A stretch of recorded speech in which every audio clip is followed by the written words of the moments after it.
Hello everyone, welcome back to NET prep with Sakshi. और friends, आप लोगों के लिए गुड न्यूज़ है कि नेट के जो रजिस्ट्रेशन हैं वो स्टार्ट हो चुके हैं और 2 तारीख मई से ये एग्ज़ाम स्टार्ट हो जाएगा।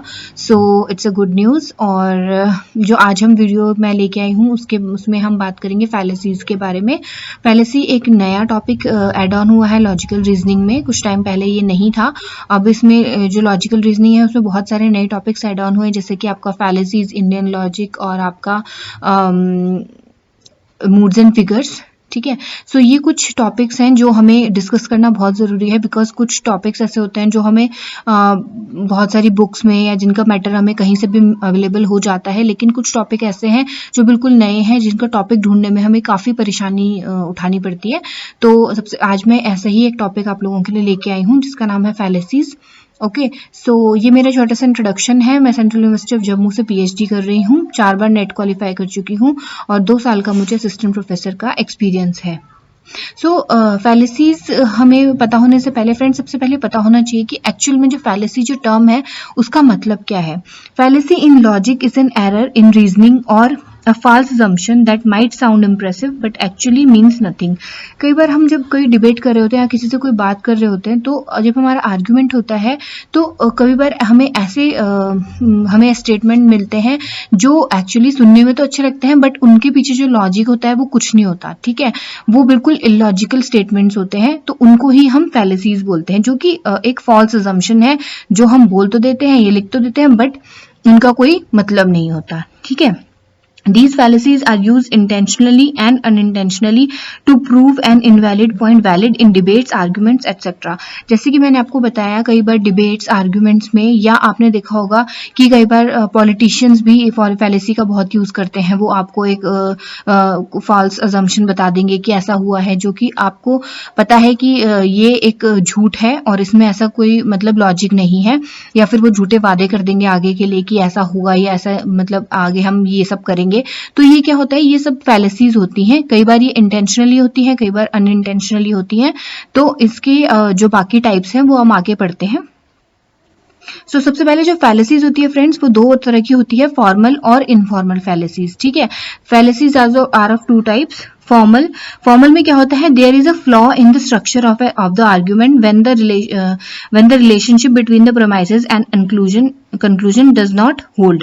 क्या होता है कि जब फॉर्मल फैलेसी में क्या होता है, जो आपका स्ट्रक्चर ही होता है वही गड़बड़ है, उसी में आपके जो है एरर है।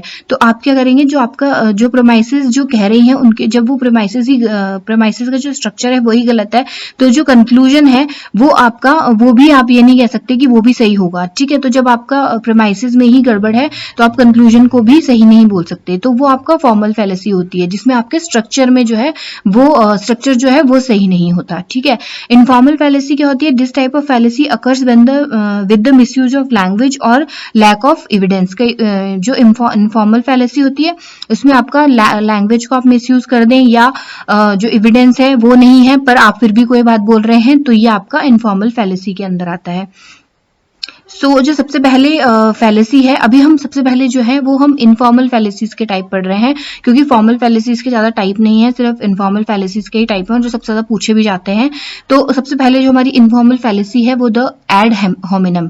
ठीक है, एड होमिनम क्या होती है, also known as personal attack. इसको हम पर्सनल अटैक भी बोलते हैं। फ्रेंड्स, ये बहुत ही इंपॉर्टेंट चीज़ है। कई बार आपसे ये क्वेश्चन भी पूछा जा सकता है कि इनमें से कौन सी फैलेसी है जिसको आप पर्सनल अटैक भी बोलते हैं, या फिर आपसे पूछा जाएगा कि ये फैलेसीज हैं, इनमें से बताइए कि पर्सनल अटैक आपको बता दिया जाएगा कि इसमें से बताइए इनके क्या कौन कौन से नाम है, तो उनमें से एक होगा पर्सनल अटैक। तो वो आपको देखना होगा कि एड होमिनम को हम पर्सनल अटैक भी बोलते हैं। ठीक है, the person start attacking the individual instead of his her argument. क्या करते हैं, आप जब कभी आर्ग्यूमेंट कर रहे हैं तो आप क्या करते हैं, आप इंसान के साथ पर्सनल होके बात करने लग जाते हैं, इंस्टेड ऑफ कि आप उसके आर्ग्यूमेंट पे कुछ कमेंट करें, आप उसके पर्सनल चीजों पे कमेंट करने लग जाते हैं। जैसे कि आप आर्ग्यूमेंट करने लग जाते हैं पर्सन के कैरेक्टर पे, रेपुटेशन पे, एबिलिटीज पे। सो ये क्या हो गया, आपका एड होमिनम हो गया या फिर personal attack. He so evil, इसका एग्जाम्पल है, he so evil you can't trust the single word. You can't trust his single word. आप किसी के बारे में ये बोल रहे कि वो इतना बुरा है कि आप उसका आप उसके किसी भी सिंगल वर्ड के ऊपर ट्रस्ट नहीं कर सकते। तो आप क्या कर रहे हो, आपने कोई वैलिड रीजन नहीं दिया, आपने ये नहीं बोला कि उसने पहले भी कई झूठ बोले हैं जो कि जिसका प्रूफ है, आपने ये बोला कि वो इतना बुरा है, तो आपने ये बोला उसके आप पर्सनल बातों पे जा रहे हैं कि वो इतना बुरा है, इसीलिए आप उसके किसी भी सिंगल वर्ड को यकीन नहीं कर सकते। तो ये क्या हो गया, ये एक तरीके का एड होमिनम फैलेसी हो गई। उसके ऊपर आप पर्सनल अटैक कर रहे हैं, उसके आर्ग्यूमेंट, उसने क्या कहा उसके बारे में आप बात नहीं कर रहे, आप उसकी पर्सनल कैरेक्टर के या पर्सनल एबिलिटी के बारे में बात कर रहे हैं। ठीक है, नेक्स्ट है आपका the appeal to authority. Appeal to authority क्या होता है, जब हम बोलते हैं कि everything said is to be true because authority said so. आप कई बार ये बोलते हैं कि जो भी हम बोल रहे हैं वो सच है क्योंकि अथॉरिटी ने ऐसा कहा है। ठीक है, तो ये तो कोई बात नहीं होती कि अथॉरिटी जो भी बोलेगी वो सही हो। कई बार ऐसा होता है कि अथॉरिटी से भी गलतियां होती हैं। ठीक है, तो कई बार हम क्या करते हैं कि हम आपने देखा होगा बच्चे बोल देते हैं कि हमारी मम्मी ने तो ऐसा बोला है इसलिए ये चीज सही है। तो वो चीज वो यही होती है अपील टू अथॉरिटी। ठीक है, जैसे एग्जांपल है this policy is good for poor people because our PM said so. हमारे पीएम ने कहा है कि ये पॉलिसी जो है वो पुअर पीपल के लिए अच्छी है क्योंकि हमारे पीएम ने कहा है तो भाई अच्छी ही होगी।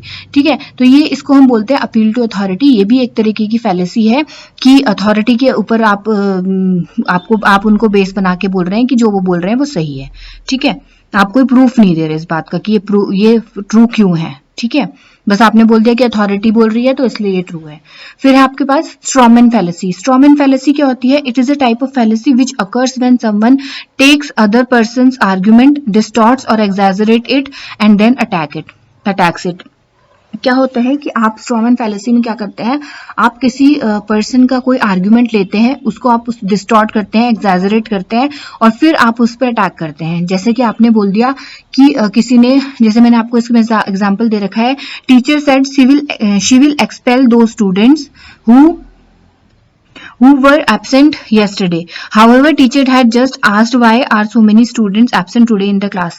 आपकी क्लास में टीचर आती है, टीचर पूछती है कि भाई इतने सारे बच्चे आज एब्सेंट क्यों हैं, तो आप क्या करते हो, जो एब्सेंटीज थे आप उनको ये बताते हो कि टीचर तो ये बोल रही थी कि जो स्टूडेंट आज क्लास में नहीं आया हम उनको एक्सपेल कर देंगे। ठीक है, तो आपने क्या किया, टीचर का जो स्टेटमेंट था उसको आपने क्या किया, डिस्टॉर्ट किया, एग्जैजरेट किया और आपने फिर उसको दूसरे को बताया और हम फिर उसके आगे से अपना आर्ग्यूमेंट देते हैं कि टीचर ऐसे कैसे कर सकती है या जो भी आपने अपना आर्गुमेंट दिया। तो ये क्या है, स्ट्रॉमैन फैलेसी है। आप एक स्ट्रॉमैन अपना खुद का बनाया हुआ एक स्ट्रॉमैन आर्गुमेंट को जवाब दे रहे हैं जबकि वो ऐसा है नहीं। ठीक है, तो ये आपकी हो गई स्ट्रॉमैन फैलेसी।